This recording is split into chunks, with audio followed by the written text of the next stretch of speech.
course, you have your big backup camera. Oh, that was another feature I loved on this truck. I'll show it to you here in just a second. Let me back out safely here.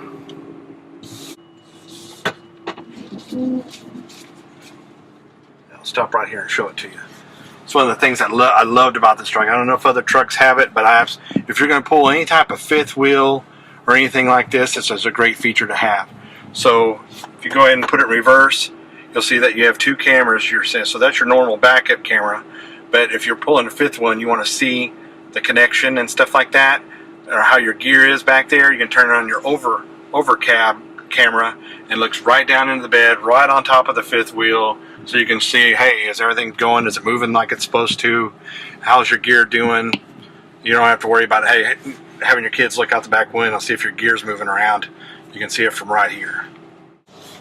And one of the things when I was growing up, when you were driving into diesel, you couldn't have a conversation like this. You couldn't sit here and talk back and forth because the engine was so loud that you even had to turn it off when you went through a drive-through at McDonald's because they couldn't hear you over the engine.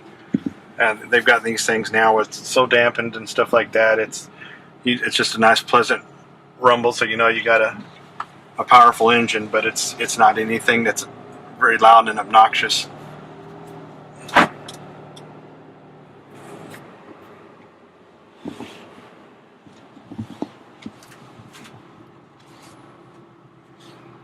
Another good feature too is if you have trailers, is the trailer option on the mirrors. So you have the dual mirrors like that, and they're also power foldable. So when you get into wider spaces, you just hit a button, pulls them right in for you.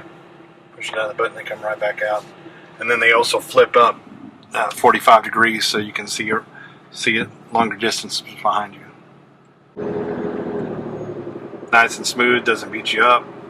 You don't see a lot of shaking and stuff like that. And I've driven in some other vehicles that you drive in their heavy duties and it just beats you up just to drive down the street.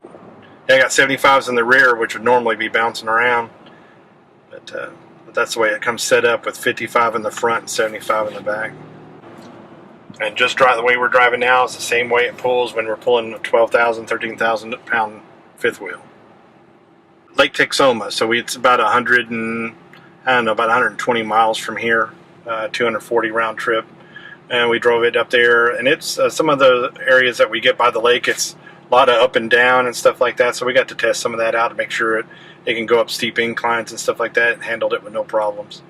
And the gas mileage was still pretty good. We were pulling the trailer that big and that heavy, we were averaging around even at highway speeds anywhere from 11 to 13, 14 miles per gallon. It's very comfortable. The seats are great. Like I said, you can adjust the temperature of them for during the winter time. We bought this right when it was still getting some cold spells and stuff like that. So it was great that it's smart enough to know when you get in the vehicle that it's cold outside. Automatically turns on my heated seat for me, and it's ready for me when I'm getting. Same thing with the steering wheel. And you'll notice that there's not almost any wind noise for something that's not very aerodynamic. So we got a really windy day. We tried it with the 1500 half ton and stuff like that, but that was just, like I said, you always want to get the right equipment for the job that you're going to do, and we felt that for going to a fifth wheel and something that's heavy, we needed the right equipment. So this is what we decided on. Like I said, we used them in the military to pull very heavy vehicles around extreme temperatures in the desert, extreme cold. I mean, they just worked like a champ. So, of course, seeing that it had a Cummins diesel in it, that was a no-brainer. If you take proper care of them and maintain them, they will last a very, very long time. I know there's people out there, ranchers and stuff like that, put 200,000, 300,000, 400,000 miles on their diesels. Work them hard every day. As long as you stay inside the towing rating and stuff, you know that if you hook up to it, you're going to pull it with no problem. You're going to be able to go highway speeds. Other ones, you might be able to pull it some, but you might not be able to go over 50 miles an hour. This one doesn't have any problem pulling at full highway speeds with a fifth wheel. We're going to go to Corpus Christi, so that's a little bit longer trip, just under 500 miles one way, and driving down treacherous 35.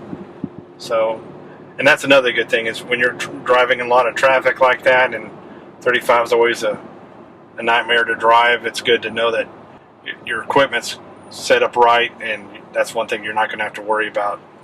That way you can pay attention to what other drivers are doing. And because it is a much bigger vehicle, a lot heavier vehicle, anytime when you're braking with a larger vehicle plus a trailer, you always want to leave yourself adequate space to stop, because it will take you longer to bring all that weight to a stop. With a fifth wheel, it doesn't get squirrely at all. It stops hard and straight, so pretty steady. You're not going to get all the sway and the bouncing and stuff like that. Of course, kids love the Alpine stereo with subwoofer and stuff like that. They like to listen to music while we travel, so they enjoy that.